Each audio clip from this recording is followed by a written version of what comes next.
Good morning. My name is Inga Cotton. I'm the founder and executive director of San Antonio Charter Moms, and we are live with Charter Moms Chats this morning. And our guest is Kristen Henry, who's an educational coach. She's a literacy expert, and she wrote two wonderful guest posts for us in the month of June. And now that both of the posts have published, we have her as a guest on Charter Moms Chats to talk about emotional learning. And the links to both posts are in the description to the video, and so I encourage you to read those. We're going to show you some of the images from the post while we're talking, but I'm really excited to share these. We've had a great response from readers saying that they feel like this is exactly the information they needed to be managing summer at home with their family all cooped up together, and trying to learn how to be kinder and understanding to each other. So yeah. Okay, so Kristen, is there anything more about your bio that I want to share that I should share with people? I guess that you worked as a classroom teacher, right? You taught high school English. So I worked in public schools. I taught high school freshmen. So you can only imagine that age group is overrun with emotions a lot of the time. And then I was also an administrator. So I also then worked with teachers, and teachers can be overrun with emotions too, right? Both teens and so I have a lot of experience in different parts of the school day and kind of dealing with the emotions of both students and teachers at the same time. So for sure. I know in the post you commented that these tools made a lot of sense to you based on your experience in the classroom and on campus, dealing with emotions, and something like you think you wish you'd had some of these tools back when you've been in the classroom session, because like, oh, I can see when that would have really been helpful. Right. You see, I think it's the when you get closer to the end of the book where he's talking about regulation, and as a new teacher, when you go in, one of the first things you have to learn, hopefully very quickly, is the whole like affective filter that students come with, right? If they're having a bad day or something's going on, which very often happens when they're in that age group, just anybody, no matter what school you're at, they're not going to learn your content if they're having drama somewhere else, right? And they call it drama, but it's emotions, right, all over the place. They're not going to learn your content if they hate being in your class. And so it's something that you learn pretty quickly, that their state of mind and their emotional state when you're in your classroom has a lot to do with, are they going to learn your content? And so that's something as a teacher you have to learn early. And I'll be honest, some classes, they get along great. Other classes, there's a lot of interpersonal stuff that causes emotions to be all over the place. And as the teacher, you're constantly kind of trying to, recognize the emotions are going on, understand why they're happening, label them, and then help those students figure it out. Because they, unfortunately, there's even a lot of adults, right? They were in the podcast that I referred to in the blog post with Brene. I re-listened to it last night. And she was talking about how in her work, with her shame and vulnerability work, most adults could only label 3 emotions that they could recognize in other people, right? Happy, sad, right? Happy, sad, glad sort of emotions. And so even with highly educated people who have like well-degreed people don't have the vocabulary to talk about their emotions. So you can only imagine a group of 14-year-olds not being able to do that either, and having to try to help them to navigate the day, even though whatever, home is falling apart, boyfriend-girlfriend relationship, the numerous things that can make us worried about something else and not, reading the Odyssey. The hierarchy, the Odyssey is often not on the top if things are going on. So. Yeah. Okay, let me step in and point people back to the blog post. Or I'm gonna fly in the screen so people can see.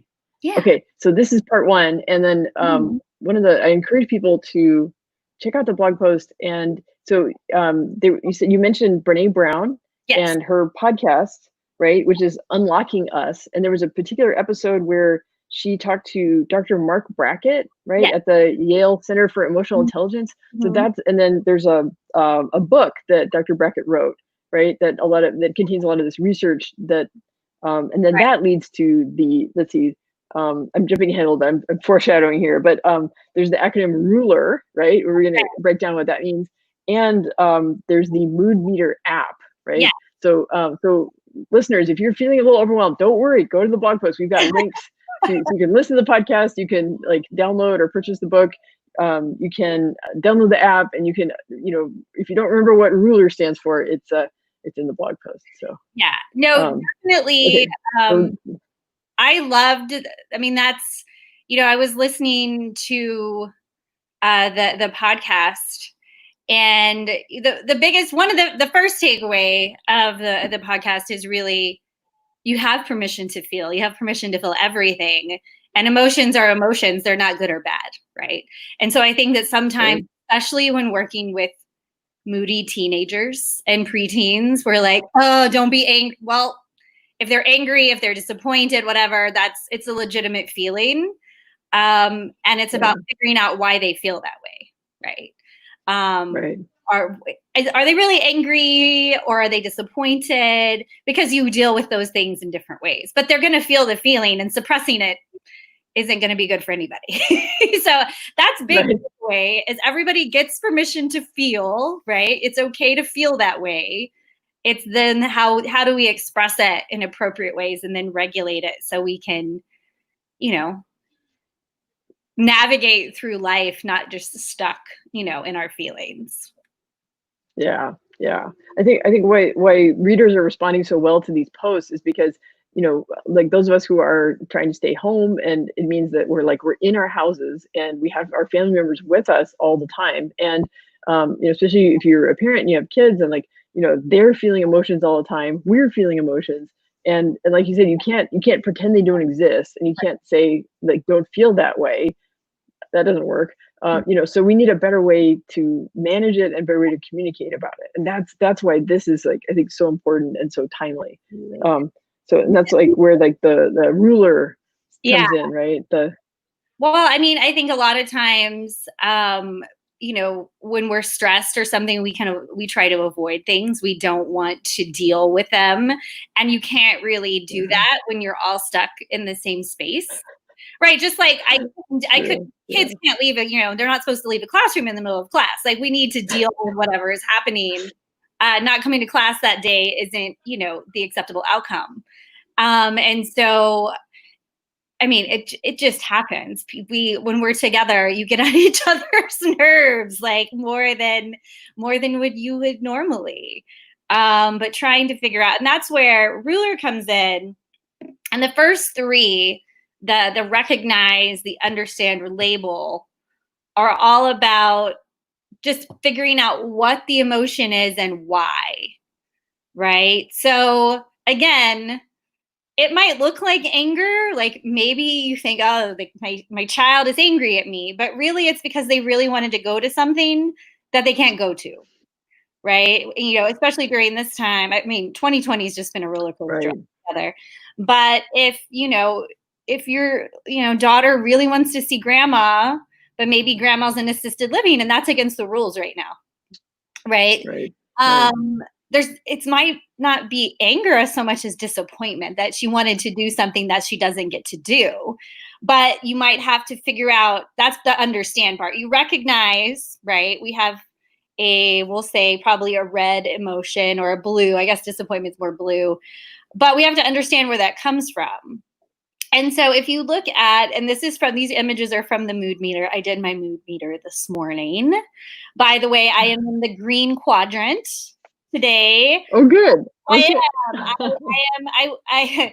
So I'll tell you why. I am grateful because the rain actually finally made it to my house. And I have I planted some new plants in my patio area this past week. And I've really wanted them to get some nice fresh rain. And every in my area, it has not hit me. So I was morning because of that. So That's part of recognizing how I felt, right? I'm in the green quadrant. I'm understanding that I am grateful because I'm excited that my plants out there got some much needed rain that I'm hoping will help them. And then I've labeled it, right? I'm grateful. So that's part of that, but it's important to recognize it in ourselves, but also in other people. And like, you know, being able to go, are they happy? Are they content? Are they frustrated? Are they depressed? Are they disappointed? And trying to figure out why. Because the why helps us figure out what does that mean for us and how we deal with that person, right? Right. Right. You know, because In the post you talk about that it's part of it is building up a better, like a richer vocabulary yes, for what to call feelings, right? That it's not just those three that Brené Brown says that most people can recognize, but there's a lot more nuance to it. You know, and we can teach ourselves and we can teach our kids, you know, a richer vocabulary about naming emotions. right. Yeah. Instead of happy, sad, and mad, right? Which are the three. Oh, I'm happy, I'm sad, or I'm mad. Well, there's a lot of different nuance. And what I like about the app is that when you float over the quadrants, like you pick, so it's set up, and this is again from Brackett, and it's introduced in his book and in the podcast. There's 4 quadrants, and they're all based on energy and either positive or negative feeling. So high energy, high positivity would be yellow, right? You know, we're like vivacious, we're excited. That's very yellow. High energy, very positive. Whereas I'm in the green today, right? Grateful. It's not necessarily high energy, but it's still a very positive feeling. When we move over to the blue, it's not as positive, but it's low energy. So this is where you might feel like a little depressed, sad, blue, um, just kind of right? I Like have, you talked about the disappointment feeling, right? Of like yeah, my son really wanted to have a pool party for his birthday, and he not can't have a pool happening, right? party. Yeah. And Yeah, so you have those, and then you have red, which is higher energy. So that's where you're going to get frustration, anger, but also passion. And I think it's important to remember because I think a lot of times when we think about red, we think of those as negative feelings, but they're right. necessary, right? Because that's what pushes us to do something, right? That's what pushes us to Yeah, make changes or make things better. And so again, they're not positive or negative. It's kind of how we focus our energy when we're in those spaces, you know. So those are the colors of the quadrant, which I think is great because you can start these with kids very young.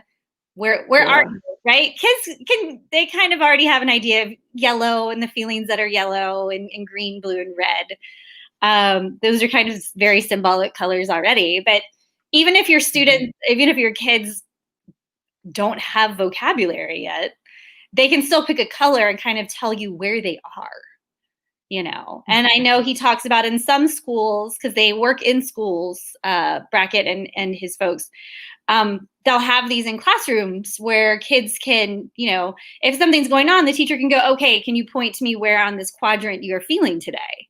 To give them a better idea of where the kids' headspace is and where they are. So I like the colors because I think you can do this with students or your kids of any age, right? They don't have to be, yeah, you know, working on their massive list of emotional vocabulary words. They just need to be able to identify their color. So yeah. That's been a big part of, like, you know, this summer we're presenting a lot of blog posts about activities, and you know, I feel like these guest posts kind of could slip into that project as well, as right, a matter of, like, you know, teaching your kids about how to talk about their emotions. yes, And one thing we try to do for all of our summer activities posts is give advice about how to tailor it to different age groups, right? So like I wrote a post yesterday about typing, right? And so there's, you know, different ways to challenge kids depending on um, you know, their age group, or you know, or like if you're, another post this week was about cleaning bathrooms, right? So it's like maybe really young kids could just kind of, you know, watch you do it, and you yeah, know, learn why it's important, and then bigger kids, you can say, okay, now it's time to learn how to unclog the toilet, right? Let's get Right. the advanced course. Yeah. There are different levels. And I mean, emotion from the very beginning, I mean, you're born with emotion, right? You cry for a reason. Yeah. Yeah. And so emotion doesn't come just when you're old enough to label it as an emotion. So even if you have small children, you can start talking about emotions from the very beginning. And using colors are a way, when they're still building their basic vocabulary, right? They're not readers yet, they're not spelling. Hmm. They might just be drawing pictures, right? And that can help them express. And we can talk about that, and I guess in the next section when we talk about things that you can do with emotion. But back Yeah. to the mood meter. So what I like about it is it helps you expand your vocabulary because you pick your quadrant and then you can kind of float over these different descriptors that are all a little bit different. Like I'm grateful, but when I did this, I was satisfied. Those are different. I mean, those are based on different things. And it's a different emotion. But if we don't have that vocabulary, we don't make that difference. And so what I like about the mood meter is then it asks you if you want to stay in that emotion or if you want to shift. Right? Do I want to stay grateful? I said this morning, yes, I do want to stay grateful because it's a good place for me to be. Now, if I had to, later this afternoon, I have to prep for a training I'm doing next week. I probably need to get a little bit anxious More or energy. nervous because I need to up my activity level so I can get some stuff done, right? I need that little bit of like nervous energy. And I need a little bit of stress in my life to make that happen. So later this afternoon, when I have some stuff I need to get done, I do need to shift where my emotions are because otherwise I might just sit around kind of all afternoon and chill out in this very positive but low energy spot. So I might, I'm purposely going to add a little like anxiety so I can get it done. That'll happen. Right. And that's where like the like labeling things as positive or negative is not as helpful because, right, you're like you need to just keep the goal in mind, right, and get the job done, right? So, right, like people who are feeling anger, they feel motivated to make change in the world. Right. So that can be a good thing, right? Yeah. Yeah. I mean, if you're thinking about, students, if they're in the red, like mildly in the red before like a presentation or a speech, or they maybe, they have to get online and talk to their teacher or professor, that's not a bad thing because they need that heightened sense of awareness so they do a good job. Right? If you're like way in the blue or green and just kind of like, oh, it's all good, you don't have that extra level of energy, which you need. So, it's one of those sort of things. So, Yeah.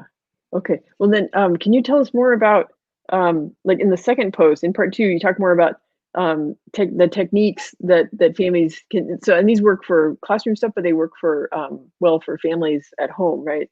So things like the story time and the yeah. journaling, and yeah.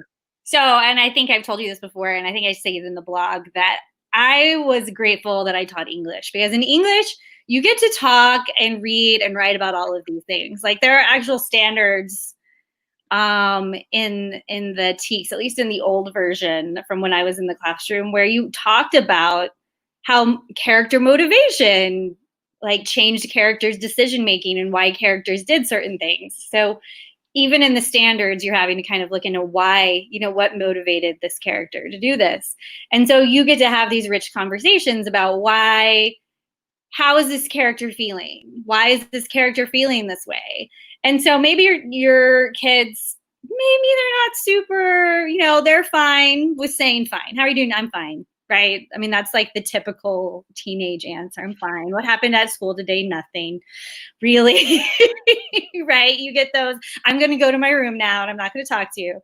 But maybe over the summer, this is an opportunity to read some stories together, some books together, and talk about how is that character feeling? Why do we think that character is feeling that way? what if you were in that situation, how do you think you would feel about that?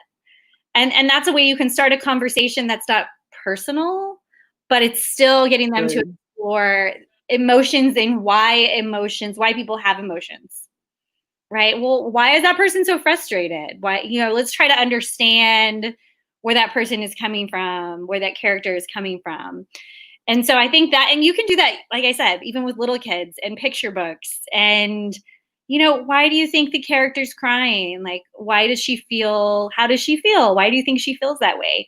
We can start recognizing, understanding, labeling emotions from the very beginning. And then hopefully moving that conversation into, well, how do you feel today? And getting an answer that is a little bit more elaborate than okay or bleh, which is kind of my favorite one sometimes. I'm like, I'm bleh. I need to find a better vocabulary. I think it matches disappointment best, but I don't know. And story time is one of those in terms of like the recognizing, understanding, labeling, and then trying to transfer over. I think that then we want them to express it. And I think that's where we get into like the journaling or the mood journaling.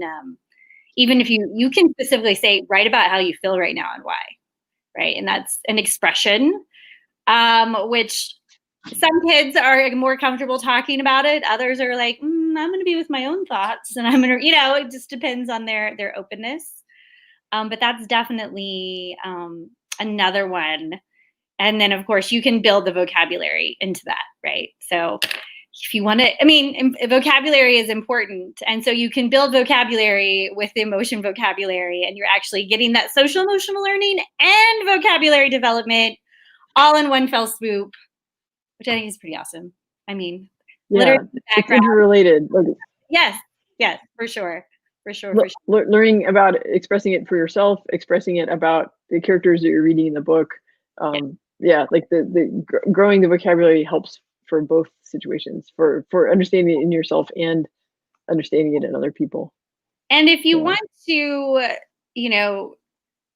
I always enjoyed, and again, point of view is one of those things they learn in English all the time. But I think for students, especially like preteen and teenage, which are very like into that's how you develop. You're very into you, right? It's all about me. Is to have them write something from a different perspective. So maybe their journal is, how about you actually journal from the perspective of the character we read about in your book? How would they respond to your day? Would it be the same? Would it be different? So you can have perspective switching too, because that kind of forces you in a different way to try to understand someone else's emotions. So if this were you, write your journal about that. That's it's a very English teacher activity. But if you're having your kids journal and helping them journal, it's nice to kind of shake it up and go, journal today from the perspective of the character in your book, whichever one you want. So a different way to shake it up. I like how you're presenting different options. I mean, I can see how this works in the classroom, but it works at home too. That like if you feel like you're hitting some kind of roadblock, right, where the answer is I'm fine. It's like, okay, we need more vocabulary. Let's try different techniques, right? And then like, how do we build the mood vocabulary? Let's talk about a fictional character, whether that's talking about the fictional character or like if the having a discussion face to face is too awkward, then have it in a written form, right? Whether it's them writing about their own feelings or them writing about a fictional character, right? So like there's lots of and whether it's like they're writing longhand or if they're typing into something, right? So it's more a matter of like just exercising that skill of naming and understanding the emotions. And there's lots of different ways to practice that. And I think, as the parent, you can also model that and be like, I'm going to journal about my emotions. We're going to take it 5 minutes and we're going to write about it. Right. So I think a big thing is if you want them to do it, that you need to do it too.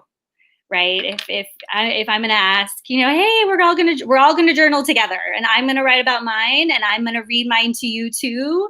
And I'm going to tell you how I feel as well. Right. It's that making sure that everyone feels like, okay, I'm going to share too. It's not just, you can ask me questions as well.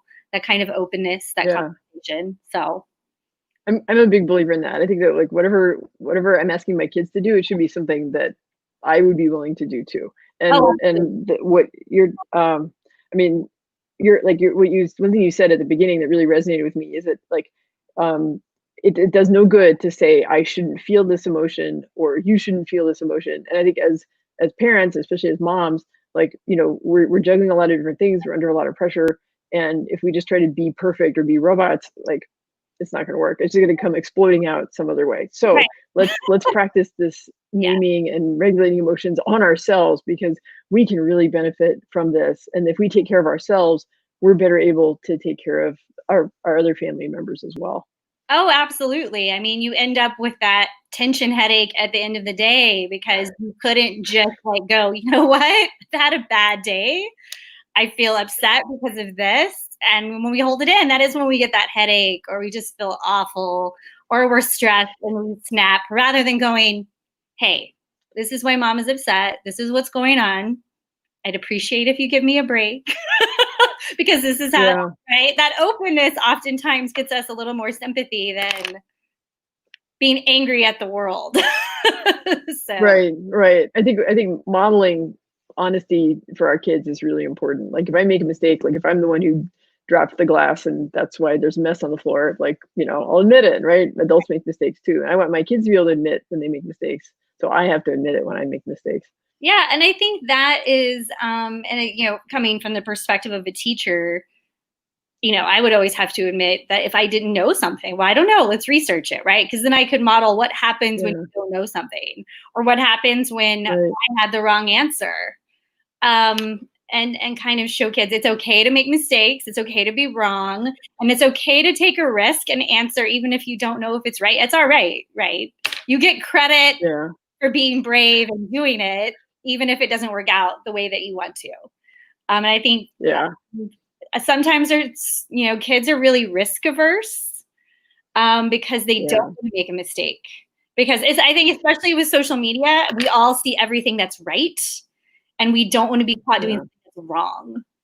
And we have to learn that, yeah, yeah, sometimes we make mistakes. Everybody does it. Everyone does a bad job every once in a while, and maybe gets an F on something. And we're going to learn from that experience, and we're going to be open to that. So, yeah, yeah, yeah. Okay, there's kind of one more topic in the post I thought was really helpful, and that's the tools for regulating emotions. And it's like I feel like I need to like print this and stick it on my fridge or something. But like there's breathing and there's like cognitive reframing. So I don't know. Do you have, like, what techniques you thought resonated the most with you, or like, I wish I'd known this sooner? I mean, definitely, I think in that section, so like as like in a, as the parent, right? I really like the idea of the meta moment where you like take Oh a yeah, breath and you visualize your best self and you go, what do I want to be? Right? Do I want to be the mom who's screaming at her kids all the time? Or do I want to have a really good conversation? And so I think the meta moment for parenting can be, give yourself that moment to think about, okay, what do I want to be? And try to get there. yeah. Mindful breathing. I think a lot for me recently, I think a lot of it has been cognitive reframing, especially in this time where, I've have had these moments in the past week where I'm like, oh, we're doing really good. Maybe schools will start booking. I'll get some stuff on the schedule. And then cases go up. And I'm like, well, that's not happening anytime soon. And so I have to reframe it and go, everybody's in the same boat. There's nothing I can control. This is giving me time to do other things. And so um, these are all ways to kind of better handle an emotion, especially right now. Like, how can I reframe this into something more positive? Or how can I reframe someone else's actions and go, I don't really think they're mad at me. I think they're frustrated by this. So I'm not going to take it personally. Um, Right. Attention shifting, trying to like, I mean, for me, I have to stop looking at Twitter, right?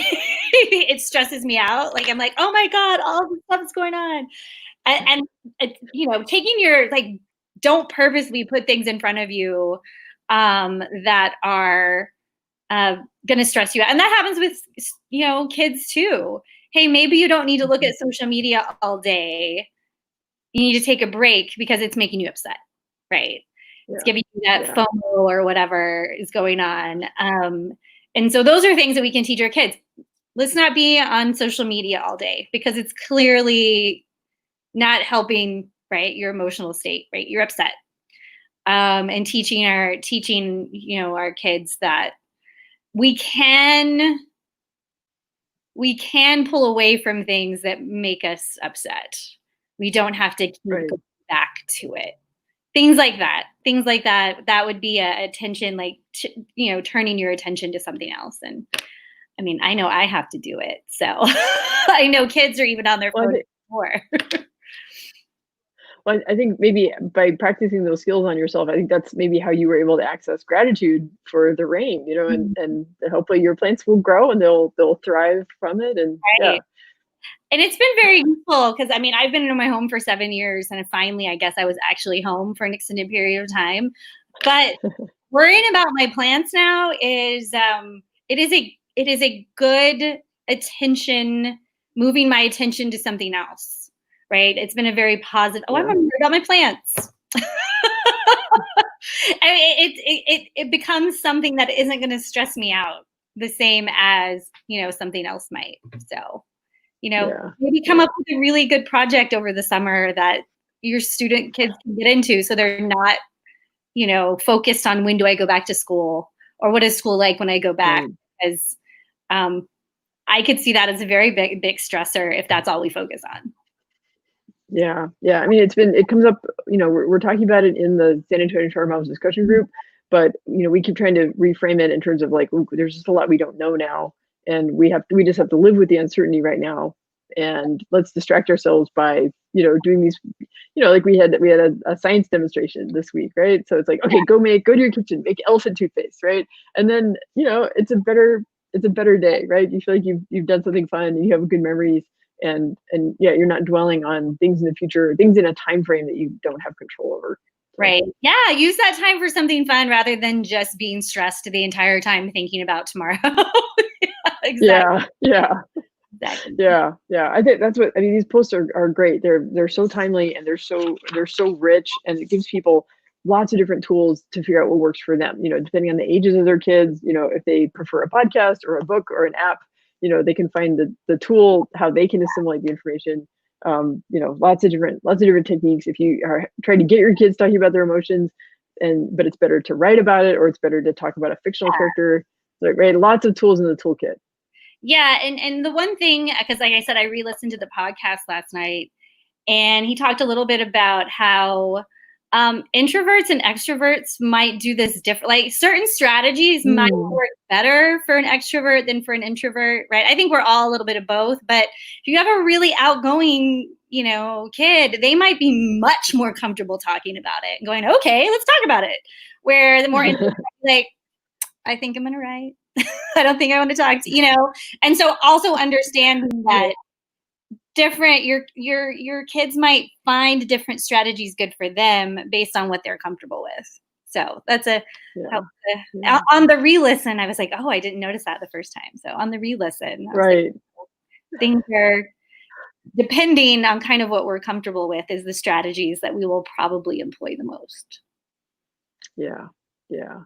Well, I can see how this is really useful information. I mean, your day job is you're equipping teachers with tools like this so they can use that in the classroom. So I can really see the value of what you're doing, and I'm thankful that you took the time to like put this in blog post form so that parents can access it, because a lot of the job is on us this summer, to keep people learning and keep them sane. Well, I mean, you just know when you're with the same people all of the time that there are things that are going to get on people's nerves. I think in the blog post I talk about, if your daughter is always mad at your son because he takes all the hot water, like say, hey, you got to beat him into the shower. That way we don't have to have this, right? Like, let's take steps, like Right. figure out, like if he's going to bother you, let's figure out how you're not there at that time. Or, if you, there are ways to kind of figure it out to where we can limit the angst that's happening, and just I think it's like being proactive about it. Like, we can figure this out to where we don't have to feel this way every day. Yeah. That's wonderful. Well, I'm super grateful. Do you have any like closing thoughts that you want to leave people with about emotional learning? Well, one, I think, I mean, it starts with adults, and that's what Yeah. Dr. Brackett was talking about, is that they wanted. He writes of this more about it in the book. Is that they would go train students, but it really starts from the top. So if at a school system, if the superintendent isn't bought in and the people at district aren't bought in and the campus isn't bought in, Mm. and it doesn't matter what you do if the teachers know. Like when I taught, we would do advisory, but no, everybody knew it didn't really matter, if that makes sense. Like, it's Mm. kind of like, well, we have to do this. Yeah. It wasn't, there wasn't this buy-in, right? And which is why Right. Right. social emotional learning has kind of failed in a lot of schools, is because it's like, oh, here, do this, but there's not this like overwhelming Mm. buy-in of we need to do this and it's Right. important. And it's not just for the kids, it's for everybody, right? Yeah. Everybody is going to learn. Yeah. Everybody is going to do this. And the big boss, it's just as important for him to know his or her to know hers and to be able to work with their employees as it is for the kids. And so I would Yeah. say this is a top-down proposition. So, for the summer, it starts with the parents and then that filters down to the kids. So it's really you can't tell the kids, and I think you said this, you're not going to have your Right. something that you wouldn't do. And it's kind of like, I have to also, I have to, walk the walk and not just talk the talk Exactly. about it. Right. And I think that's the big thing, is it kind of has to be this all in conversation where everybody has a stake in it, and not just, Yeah. hey, I need you to Yeah. share your feelings with me because I need to know. Like, I also need to do the same thing. So I would say that's Yeah. That's probably, a really good message about leadership, and that's a broadly applicable message, and I think it applies to families and applies to institutions as well. So, well, that's a great note to end things on, yeah. and I'm super grateful. Yeah, so I'm going to share this everywhere. Try to get everyone to watch this, because I think it can help all of us have a peaceful and more successful summer with making good memories with our kids and helping equip them to be happier, more productive people. Yeah, I mean, it's universal, right? We need it to learn. We need to have good relationships. We need it Yeah. to be able to make good decisions in our lives. We need it to be able to be creative and to, be our best selves at school, at work, with our families. And so, I mean, it's a universal need that we have. So it'll make everyone's lives better. Everyone's lives better. And maybe, what we work on this summer, we can take into the kids will take back into school, take back into jobs. And that overall it'll just, it's just better for everybody. So Yeah, use this time to make a better normal yeah, when exactly. things open up again. Yeah. Yeah, yeah, yeah. Wonderful. Okay, thank you so much, Kristen. I really appreciate it. This has Thank been you. Yeah, wonderful. thanks for having me. It's always good to be a guest. I always have fun when I come on. Great. Okay, and have a good weekend. You too. You All right. too.